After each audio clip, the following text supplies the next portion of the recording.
Follow Paddy Power on Snapchat. The username is @ThePaddyPower, and we promise there won't be any boring snaps about gigs, the weather, or the gym. Hello and welcome to the Racing Post Football Postcast. I'm Mark Langdon, going to be on presenting duty today. In the studio, we've got Racing Post colleagues Liam Flynn and Dan Charles, while on the line from our sponsors Paddy Power, we've got Emmett O'Keefe. It's going to be a busy show, lots of live games. It's also been a full round of Premier League action in midweek as well that we'll review as part of the 6 questions. And for those that have not followed it before, each of the panellists get 2 questions each, and then they get to answer a question that they wish they would have been asked. So Liam, I'll start with you.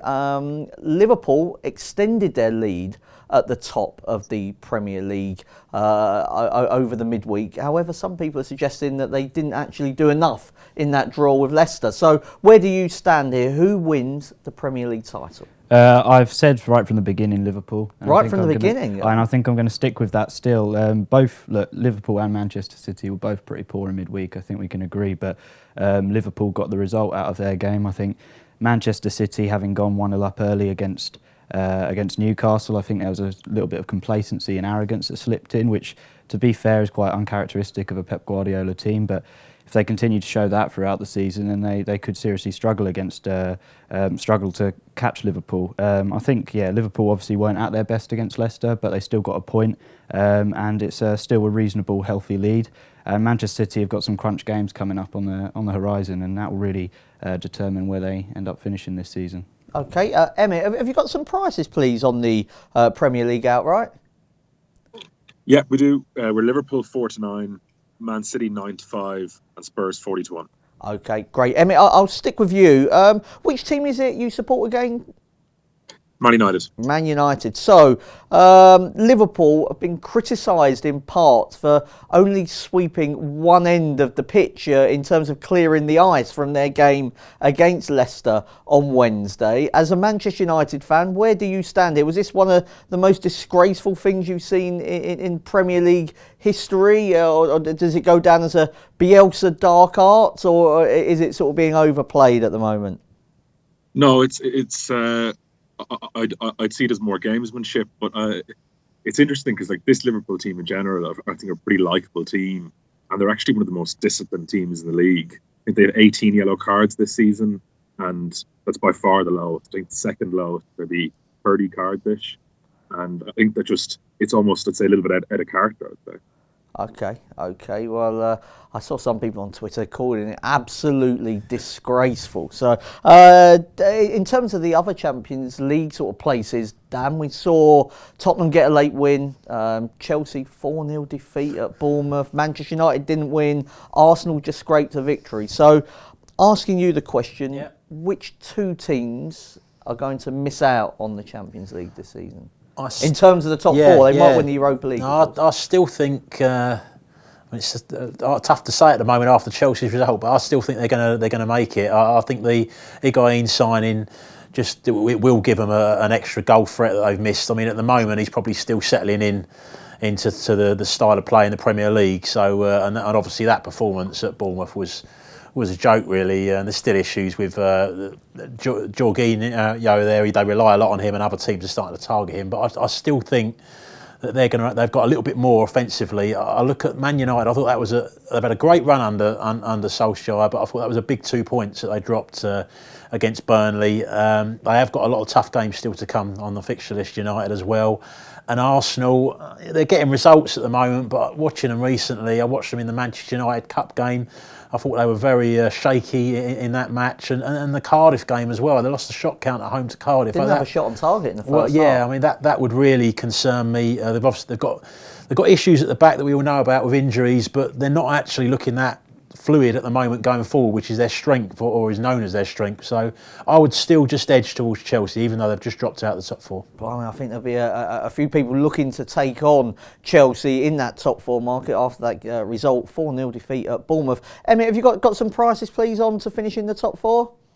Sure. We're Spurs 1-7, Chelsea 4-6, Man United 13-8, Arsenal 21-10, and 500 to 1 bar. Okay. Liam, I'll stick with Chelsea. They got the heavyweight clash in terms of the FA Cup. That they're against Manchester United, two teams that are vying for one of those Champions League spots. Who do you fancy to go through to the quarterfinals of the FA Cup out of them two? Well, originally I did think Man U had quite a good shot at the FA Cup, but I'd fancy Chelsea to progress from this game. I think we've seen in the past when Chelsea's league form has perhaps dipped slightly, they've gone and compensated for that with good cup performances, whether that be in Europe or domestically. Manchester United, I think, for me, they've been overhyped. Obviously, the initial run of wins for Ole Gunnar Solskjaer was against fairly mediocre sides. Against Tottenham, they weren't particularly impressive either. You know, they didn't really deserve to win that game. David De Gea kind of kept them in that, and then of course against Burnley, they only just salvaged a point. I think they're still very raw. I think there's still issues at the back there, and Chelsea, I think, have got a really good chance to have a run at the FA Cup this season. Blimey, I can't believe how much love there is for Chelsea in the studio. Emmett, are you priced up that to qualify yet? Yeah, we're at 4-5 Chelsea and evens Man United. Okay. Just worth pointing out on that game, that week Man United play PSG on the Tuesday, but Chelsea are playing away in Malmo on Thursday. So and the game I think is currently scheduled to be on Saturday. There's a good chance it'll go to Sunday. But United would have an edge there in terms of the rest, I would say. Okay. Emmett, I'll stick with you now. There's an immense race to finish 7th. I'm not sure if anybody wants to, but in terms of the Europa League, it could actually be a qualification spot, assuming that one of Chelsea or Manchester City both finish in the top 6, which I think is, highly likely. I'll just run through the table, and then you can maybe give us your opinion who you think will finish 7th. So we've got Wolves on 35 points. It's Everton on 33, Watford and Bournemouth on 33, Leicester on 32, and West Ham on 31. So I'm asking you, Emmett, who will finish best of the rest? I think Wolves are a cut above the rest of the sides in the league. Obviously, it's well documented how good their midfield is with Neves and Coutinho. I think just as in they absolutely dominated West Ham there during the week. It was like West Ham, and I think points, 1-2 expected goals, and I think there's room for improvement with Diego Jota as well. I think he's possibly just catching form now. If they get himself and Jimenez firing, I think that'll be hard to stop. They're very strong in the wing back positions with Mark Doherty and Johnny. Pretty solid defensively as well. So I don't think Wolves have that many weaknesses, if presuming Jota catches form. Okay, and Dan, I'll finish with you. We're kind of hitting the home straight now. January be out of the way after today. So just one team to follow, please, for the rest of the season. Right, I'm going to give you the League Two side. I'm going to drop down, and Crew at the moment are 11th in League Two. They're 6 points outside the playoffs, and they're 33-1 to go up. They're playing very, very well at the moment. They had 3 wins in a row. 2 of those have been against teams that are near the top. One away to MK Dons, at home to Colchester. And there's been a distinct improvement since Chris Porter, the experienced striker, since they put him up front. He's been in and out the side earlier in the season. Since he's got a run in the side, he's got 5 goals in his last 7 games. And it's also helping some of their talented youngsters get a bit more space to play. The likes of Charlie Kirk, Callum Ainley, they're playing a lot better as well. And Crew's performances are way, way stronger than they were earlier in the season, when they were very, very low on a lot of the shot stats early in the season. Now they're looking very, very good. The gap isn't a great deal, with a lot of games still to go. 16 games Crew have got left. I just think 33-1 for a team going seriously the right way is overpriced. Okay, well they're on my list. Actually, got Carlisle on Saturday. Big game from team in the playoffs. That they're going to be could get them closer still. Okay, Liam, of the questions that you weren't asked, which one would you like to take? Probably the best of the rest, and I'll actually agree. I think Wolves, but I think it could be quite a tight tussle with Leicester. I know they're further down at the moment, but Foxes, they've impressed against the bigger sides this season. And if they can take that mentality that they show in bigger games when the odds are against them and apply can they keep that's what it depends on. And obviously, it's a very uncertain situation surrounding Cloud Puel still. and whether or not he's there, I mean, that could have a massive impact on the race for 7th as it is. But I think Wolves will just pip them to it. I think they've got more quality in the final third this season, a great counter-attacking football, and if they can improve their form at Molineux, because I think they've been slightly better away from home from what I've seen, if they can improve their form at Molineux, make that fortress, then I think they can nail on that and do you 7th think spot. They will want to, I mean, we've seen Burnley struggle with the early start, and many managers probably don't want to be in the Europa League. Do you think Nuno would actually relish that opportunity? I think he would, and I think they do have the depth to deal with that, certainly going forwards.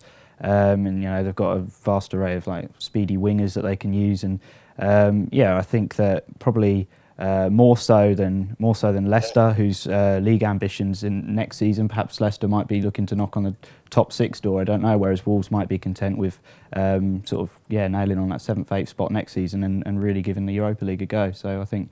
Yeah, Wolves to finish 7th this season. Okay, Emmett, which question would you like to take? Just on the Premier League title, I just want to say, I think there's been a clear kind of dip in form lately. Obviously, they played reasonably well away to City when losing 2-1. But I watched some of the Brighton game. I didn't think they were good. They won 1-0. They were very, very lucky against Crystal Palace. I thought obviously the mistake with Speroni was awful, and there was two deflections leading to goals.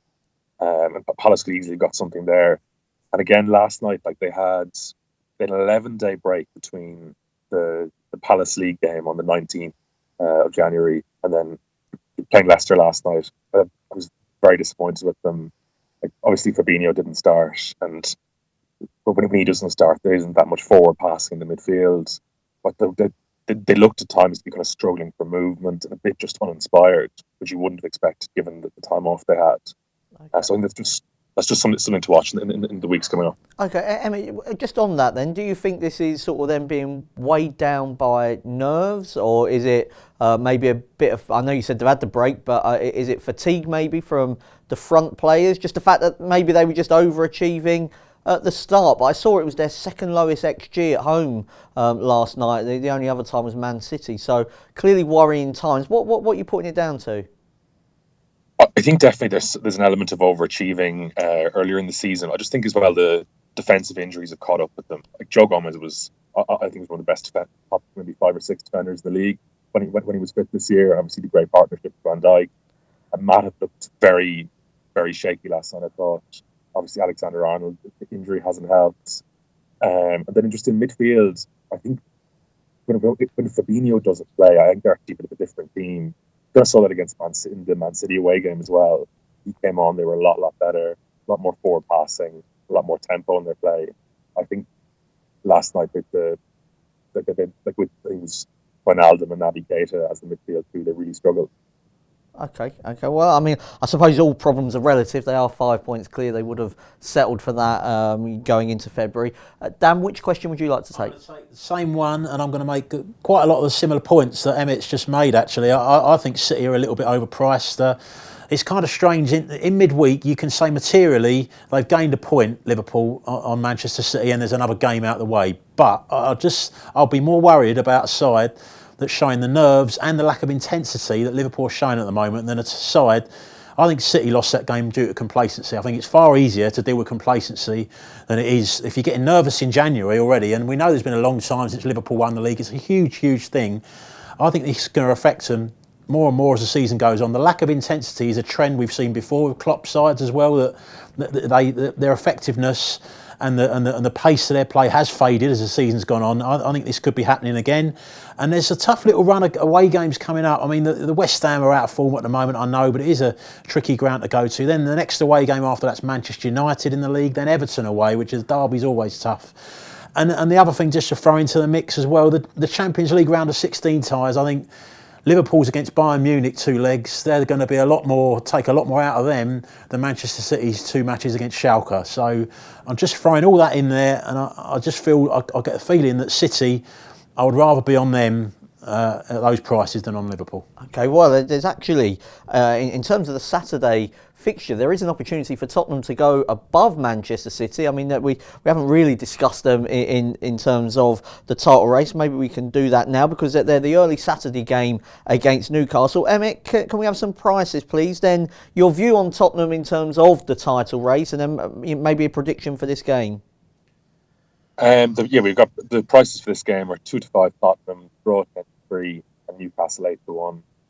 I think it's hard to be confident in kind of Spurs showing the consistency that would lead to the title. Obviously, Harry Kane's injury, and just like it's kind of, as we saw against Watford, they're having to put in a huge effort to win these games. Nothing's going to come into them easy at the moment. I think the depth of the squad just isn't there for them to go that far. And in this game, I can see Newcastle at least cause them problems up until half time. I think it's pretty obvious the way Newcastle will set up. They'll set up to frustrate Tottenham, and just like I think at the prices there, I think half time double chance, maybe 8-11, 4-5. I think that's probably worth playing. The Spurs easily could have grind them down and force a lot of corners and win late on. I think at least in the first half, Newcastle should be competitive. Okay, Liam, what's your best bet for this game? I'm going Tottenham and both teams to score. I think that Watford win will be a huge confidence boost for them, and having key players absent and Son coming back is obviously a massive boost as well. But that said, like I say, I think Newcastle can get on the score sheet. With the exception of defeat to Liverpool, they've actually made themselves quite tough to beat against top six sides. Obviously, they had a string of games against them earlier in the season, and marginal 2-1 defeats to Chelsea, City and Arsenal during that period. Scored 9 goals in their last 4. I think Rondon still looks like a dangerous player in the final third, and of course this potential new addition Miguel Almiron just adds a new creative threat for them. And Spurs have conceded in each of their last 5 games, so I think Tottenham win and both teams to score. Okay, I mean I was at Spurs v Watford on Wembley, one of the few that were. There's a lot of empty spaces, under 30,000 at Wembley. Tottenham definitely deserved to win, even though it came late. But I agree with Emmett that it was a really big effort, and if they had the class of Kane and Ali, probably wouldn't have needed to put so much in to get that victory from the game. Couple of stats to throw at you. Newcastle lost on their last 8 visits to Wembley, not a happy hunting ground for them. And in terms of the draw, Tottenham definitely due one in the Premier League. They've equalled the record of Bolton. They're now 28 matches without sharing the spoils. I don't think I could be backing Tottenham in this game. Son looked a little bit tired towards the end, even though he scored. Dan, what's your best bet? Yeah, I'm going to go for the draw, actually. Just because they're due one?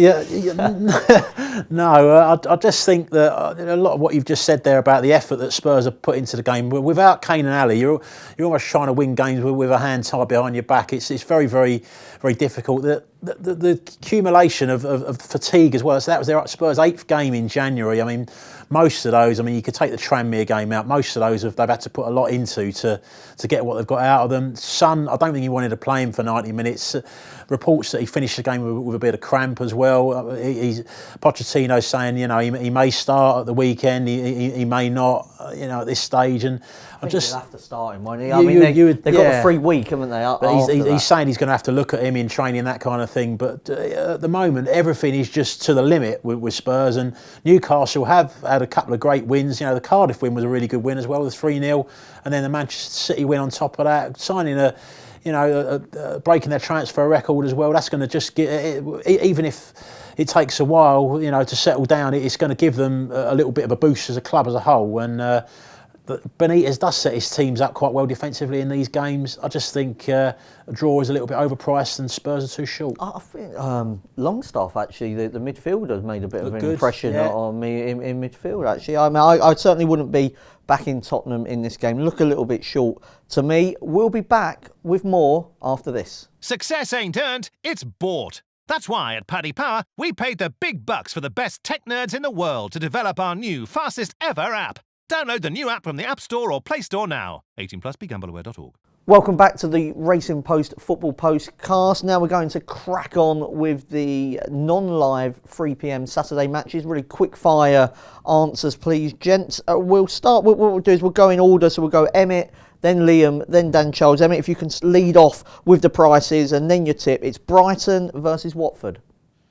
We've got Brighton 6-4, the draw 21-10, and Watford 9-5. I'd take a chance here on Watford at 9-5. I think that Fulham defeat could be quite damaging for Brighton. They base a lot of their game around kind of being solid defensively with Shane Duffy and Lewis Dunk at centre half, and like they were kind of arguing towards the end of the game, and like Fulham absolutely swamped them in that second half, and I feel that possibly could linger over into this game. Watford have been good away from home all season, so I'd chance them here. Okay, Liam? I'm actually going for Brighton. 5 of Brighton's 7 league wins have come at the Amex this season. They do make themselves difficult to beat at home. And I think Watford, we're talking about effects from midweek, that was a seriously demoralising defeat.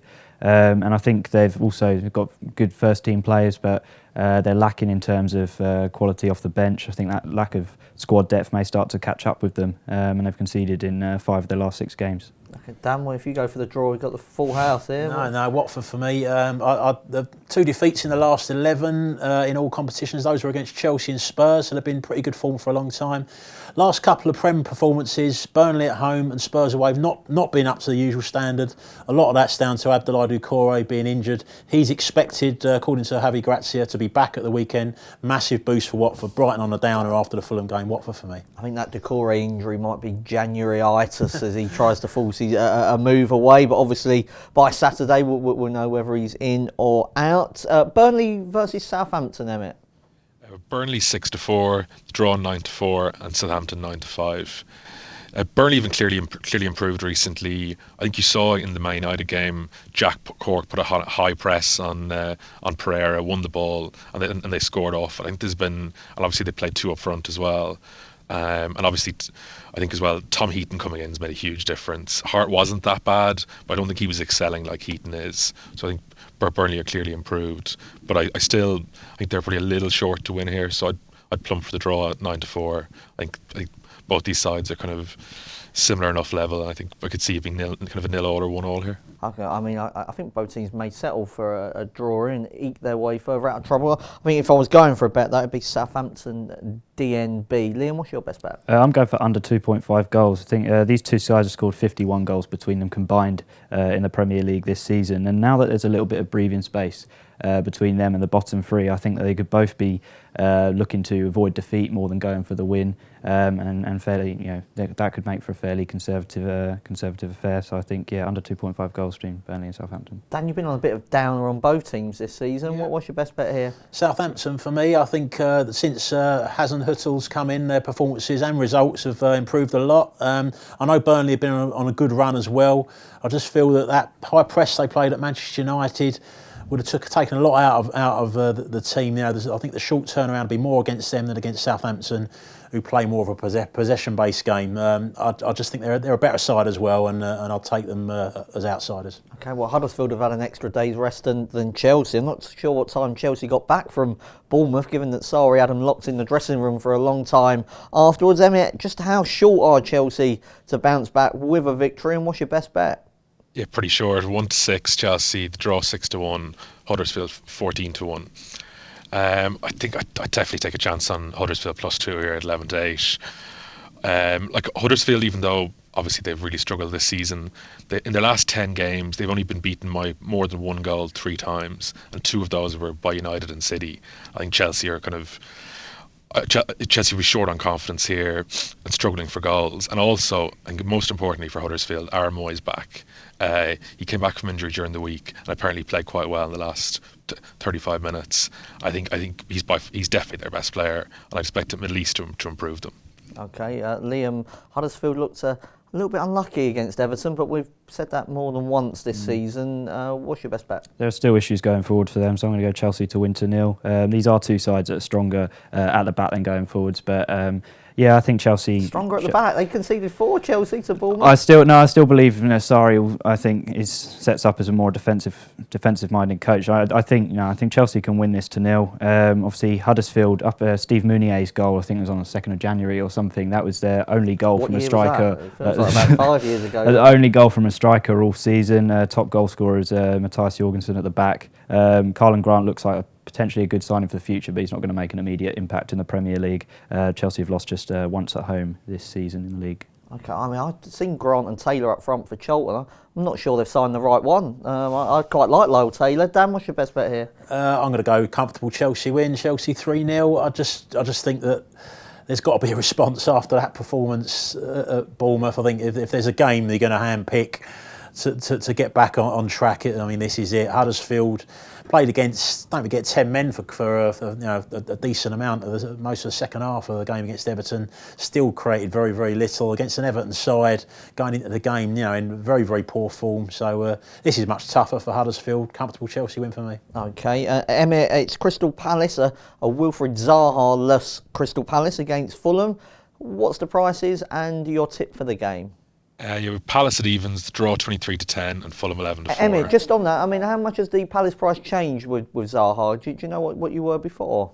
I think we were maybe 5 to 6, Okay. 4 to 5ish. I think it's earlier in the season. It's probably less so now. Earlier in the season, I was talking to one of our pricing traders who said that Zaha made the most difference to a team's price of any player in the league.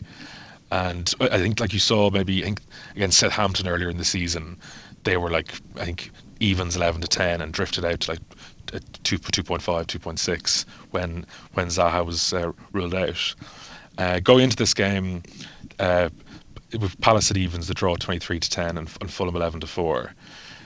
Palace have been abysmal at home this year. They've only scored 6 goals at home and conceded 11. And Fulham went into the Brighton game with the worst defensive record in Europe. I think they've conceded 53 goals this season. So I think, but with Zaha out and Palace's poor home form, I expect Fulham to be high in confidence after the win against Brighton. That seemed like a real morale-boosting win. And obviously Ryan Babel's been very impressive since he signed. So I can't see Palace keeping Fulham out. So I like Fulham here, double chance at 8-11. Okay, Liam? I'm actually going to go Crystal Palace. I know their form at Selhurst Park this season hasn't been particularly good, but obviously cup win over Tottenham would have been a huge boost.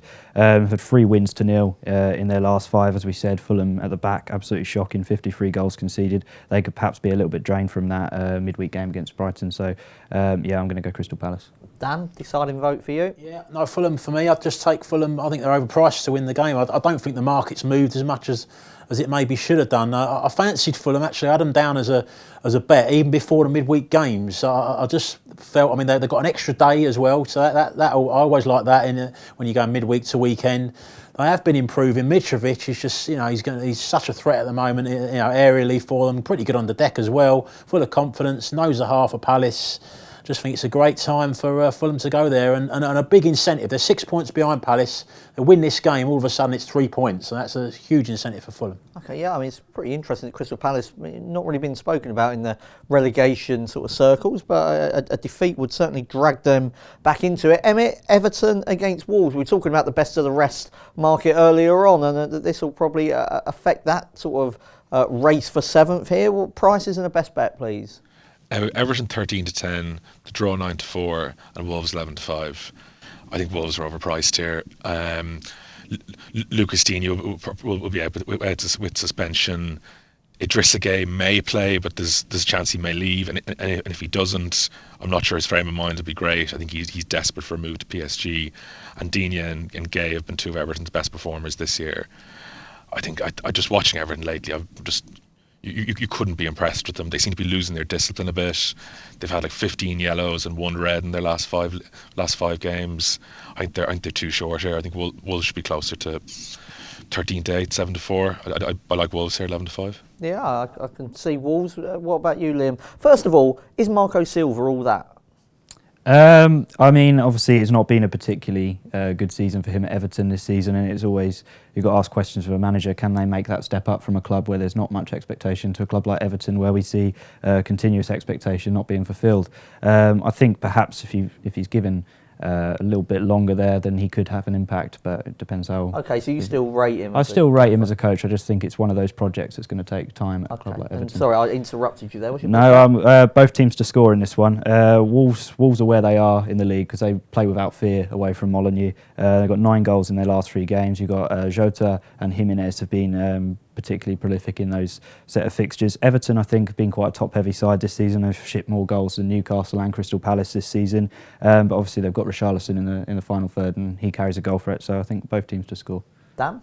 Wolves for me, I think they're one of these teams that often play better away than they do at home. I mean, yet in the week against West Ham, West Ham, stank the place out really, shots on target. But Wolves were very, very impressive. And we talked earlier in the season about a lack of a goal threat. Actually, Raul Jimenez is looking good at the moment. He's finishing really well, showing good movement, great technique in front of goal. And Everton, I know they've got the scrappy 1-0 win at Huddersfield. Whenever I watch them play lately, there doesn't seem to be a great deal of cohesion there. They look dodgy at the back as well. Wolves for me all day. Okay, and then it's the evening fixture, the live one. It's Cardiff against Bournemouth on BT Sport. Emmett, what's the prices for this one? We've Cardiff 2-1, the draw 23-10, and Bournemouth 7-5. Dan, I'll come to you first here. Fancy anything? Tricky one this. I'm going to go for Cardiff to win. I just think with Bournemouth, I'm not denigrating that win against Chelsea, but they put a big effort into it. It sounds crazy when a team just won 4-0, but they did have to put a lot of effort into that game. The short turnaround, I think, again, they've had a day less than Cardiff, before the weekend. And they'll be asked different questions at Cardiff. Cardiff play a very direct style.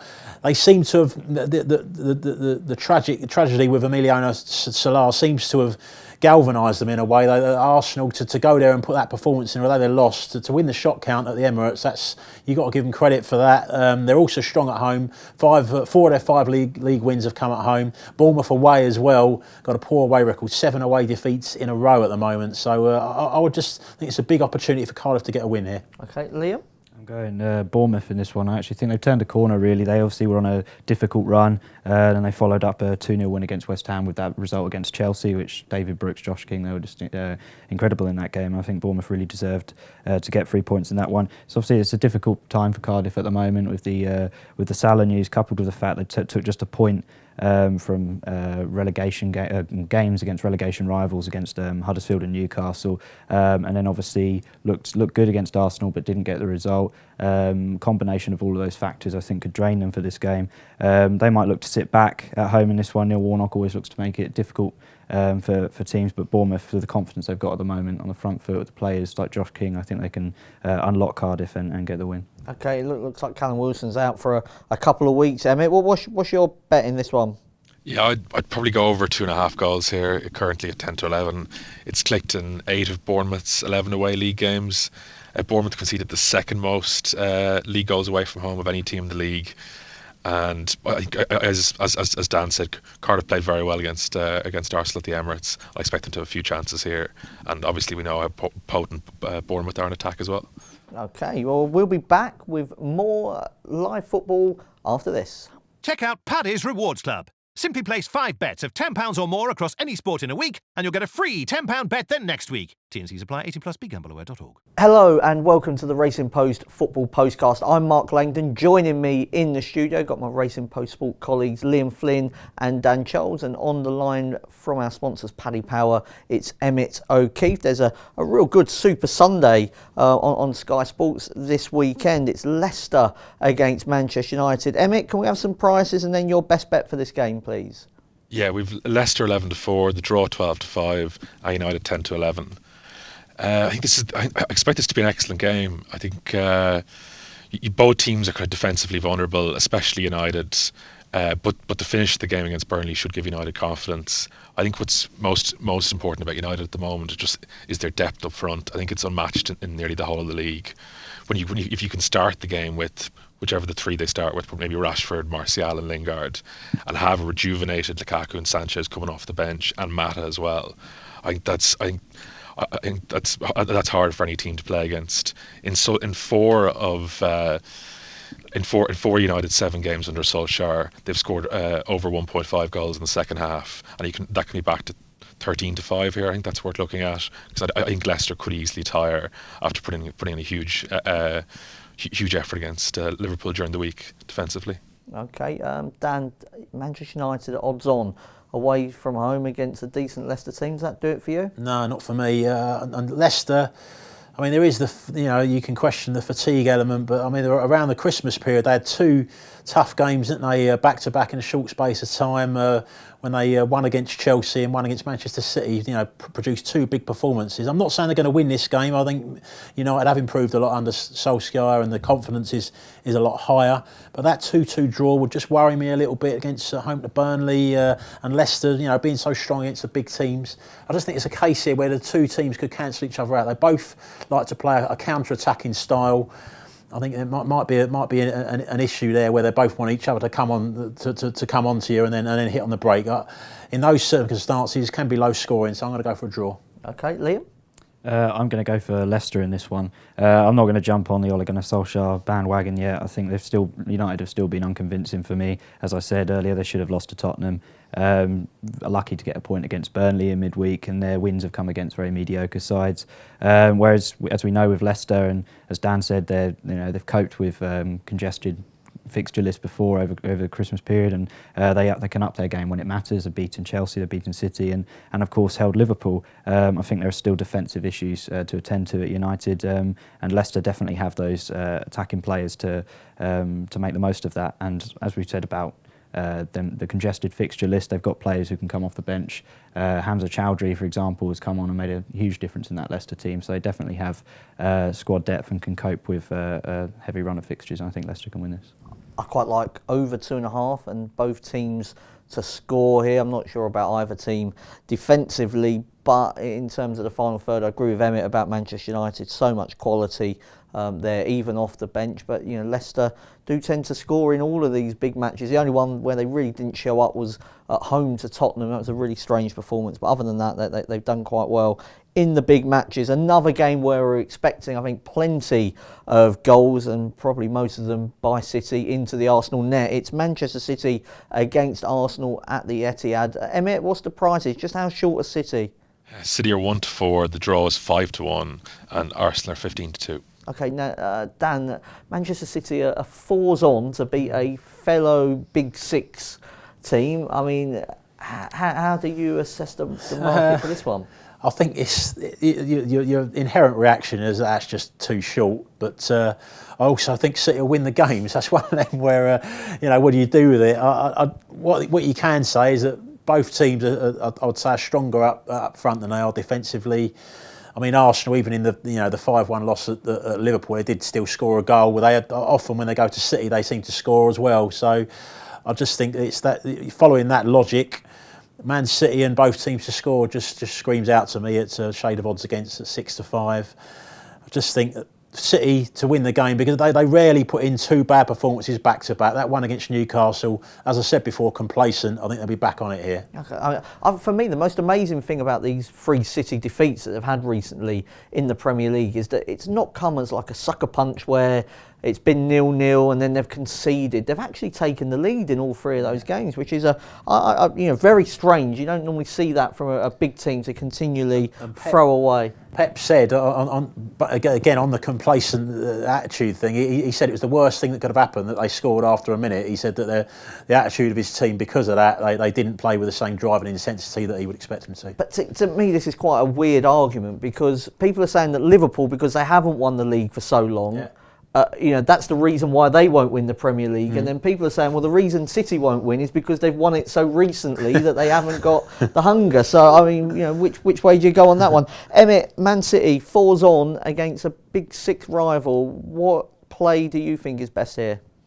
I tend to agree with Dan there. I think it's hard to back Arsenal, even though City seem a bit too short. Arsenal have been 8th in the away league table this year, and just like that defence, like Lichtsteiner, or maybe even Carl Jenkinson at right back, Kolasinac left back, Monreal and Mustafi. I think there's no way they're keeping City out here. I think I'll be interested to see who starts in midfield. Ozil started during the week, but I'd say Ramsey will probably come back in for him, and Xhaka might come in for El Neni. The way I'd play it would be City half-time, full-time, 5-6. I think they'll be... Guardiola was clearly angry after the Newcastle game, and I expect them to come out firing early and maybe kind of win 3 or 4-1. Okay, in the greyhound form. It'd be quick away, always led. Liam, what's your best bet? I'm going Man City win to 0. Obviously, the Unai Emery era at Arsenal started off against Manchester City at the Emirates. I was there for that game, and Arsenal just couldn't get close to City in midfield at all. Arsenal at the Emirates, to be fair, I think we can give any of the top 6 a reasonably good game, but against the big guns away, obviously absolutely obliterated by Liverpool, conceded 3 in defeat to Chelsea, and drew 2-2 with a then very sort of subpar Manchester United team. And before the Newcastle game, City had kept 6 successive clean sheets in the league, and I don't think Arsenal will be able to break them down at the Etihad. They've lost their last 4 against City. Okay, it'd be interesting to see whether Aubameyang and Lacazette start. They don't tend to in these big away games, but I mean, I don't think Arsenal have got the defensive discipline to keep City out, so they may as well try to have a go and fight fire with fire. The Monday night game should be a good one. West Ham against Liverpool. Emmett, what's the prices, please? We've West Ham 15-2, the draw 9-2, and Liverpool 1-3. Okay, so 3's on Liverpool, 4's on Manchester City. Are Liverpool a little bit short here, or do you like them at 3's on? I think Liverpool are a little short here. Obviously, West Ham have been very poor lately. As I mentioned earlier, they're incredibly low expected goals against Wolves, the poor defeat against Wimbledon in the Cup, and then they lost to Bournemouth before that as well. I wonder as well how they handled the Arnautovic situation perfectly, just because I think that they were getting offered quite good money for him, and at 29 he's had a very good season this year. I'm not sure how much more they'll get out of him. I'm not sure how happy he is either. But having said that, they've been pretty good at home all year, and I expect them to have some sort of response. And just given the way Liverpool have played this season, if they do win, I can see it being by 1 goal. So I think West Ham +2 appeals at 8-11 or 4-5. Okay, now in terms of West Ham against the Big 6 this season at home, they give Tottenham a really good game. That they've drawn with Chelsea, they beat Manchester United, they beat Arsenal. Dan, can they beat Liverpool? No, I just think the way they're playing at the moment. I mean, I thought there would be a response after the Wimbledon defeat. Well, that was a shambles. And I'm annoyed with myself because I've actually backed them to not to lose in that game, and it was a shocking wager. And Wolves, as has been mentioned, were absolutely slaughtered them really. And it went from bad to worse in that game. Arnautovic went off with an injury. The scan is saying that it's heavy bruising rather than any kind of break, but you think that's going to make him very doubtful, to play. And you think, what else is there up front? Andy Carroll's come in for a few games, has looked completely, ineffective. I just don't see really where their goal threat's going to come from. Maybe Anderson, but even his form seems to have dipped recently. So I just think Liverpool, even though they're not playing anywhere near the best at the moment, I think they'll win. I don't think they'll concede, so I'm going to go Liverpool win to 0. Liam? Yeah, I'm going Liverpool win to 0 as well. In this, obviously, Jurgen Klopp will want a response from that draw with Leicester. West Ham just 5 wins from their 12 home games in the league this season. They were thoroughly outplayed by Wolves last time out. Failed to register a shot on target in that game. As Dan said, I don't think they've got a lot going forwards at the moment. Off-field issues have obviously interfered with that. And so I'm going to go Liverpool to win to 0. Okay, well, a few different views in the room there about how easy Liverpool will find it against the Hammers. It's time for the naps. This will not be beaten. Right, I'll kick it off. Going to the Championship. Sheffield Wednesday, draw no bet away to Ipswich. Ipswich have only won 3 times this season. You look at the stats, they're getting battered on them every week. And Paul Lambert says, we're playing well. No, you're not, Paul. No, you're not.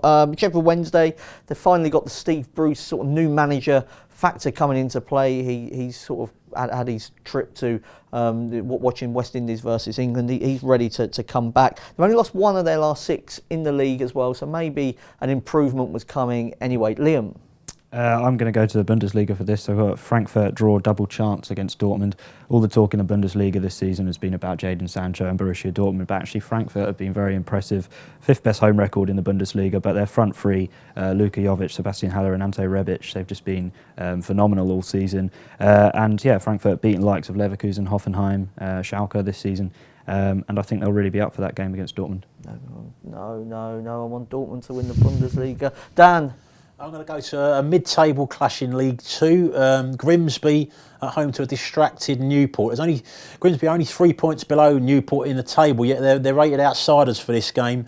They shouldn't be for quite a few reasons, really. Newport have lost a key forward player for them, a winger, Antoine Semenyo, who's been playing really well for them on loan from Bristol City. He's linked with Chelsea, isn't he? He's been linked with Chelsea. He's been playing very well lately. The first game without him, they drew 0-0 on Tuesday night at home to an injury-hit Port Vale. By all accounts, was a terrible game. So, and they've also got the massive cup game against the replay against Middlesbrough coming up a few days afterwards. The winners of that play against Manchester City. So it's a little bit like last year when Newport got distracted by their cup run and their league form went a bit. I can see the same thing happening here as well. And Grimsby at home, they've actually been doing pretty well at home. Won 5 of the last 7 home league games, including last weekend when they won 1-0 at home to MK Dons, who went down to 10. And Grimsby were down to 10 men as well for over half of that game. So Grimsby for me. Straight win. Straight win for Grimsby. So we've got Sheffield Wednesday, draw no bet. We've got Eintracht Frankfurt not to lose against Borussia Dortmund.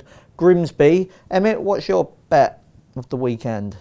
I like also going to go to the Bundesliga here. I like Bayern -1 in the Asian handicap away to Leverkusen. Bayern have been much improved lately. They've won their last 7, and they would have covered the -1 handicap away to Eintracht Frankfurt and Hoffenheim recently. I think they're cut above Leverkusen. I think -1 the Asian handicap at bet 5 to 6 is worth backing. I don't often cheer against the Naps, but this would be terrible for my anti-post if Borussia Dortmund don't win and then Bayern Munich win a tricky game away to Leverkusen. Oh God, I don't know what to do here. I'm the same, Mark. Can I just mention before we go, Paddy Power have a really good array of transfer deadline day specials today.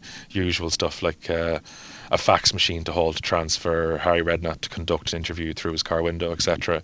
So if you just have worth a look on the Paddy Power specials page today. Cheers. And also racingpost.com, Liam Flynn is doing our deadline day blog, so no doubt there'll be a few mentions of Harry Redknapp. I saw him doing a McDonald's advert recently. He's making the most of this I'm a celebrity victory. Anyway, thank you very much, gentlemen, for all of your advice and tips for the weekend football. If you enjoy these shows, don't forget to make sure you rate, review and subscribe wherever you get your podcasts. And we've got loads of good stuff coming up. There's a Racing Post horse racing one on Friday and then a review show on Monday. There's also an NFL Super Bowl one out at the moment and a Six Nations postcast. And so there's plenty to be going out. But for now, goodbye. Follow Paddy Power on Snapchat. The username is ThePaddyPower, and we promise there won't be any boring snaps about gigs, the weather, or the gym.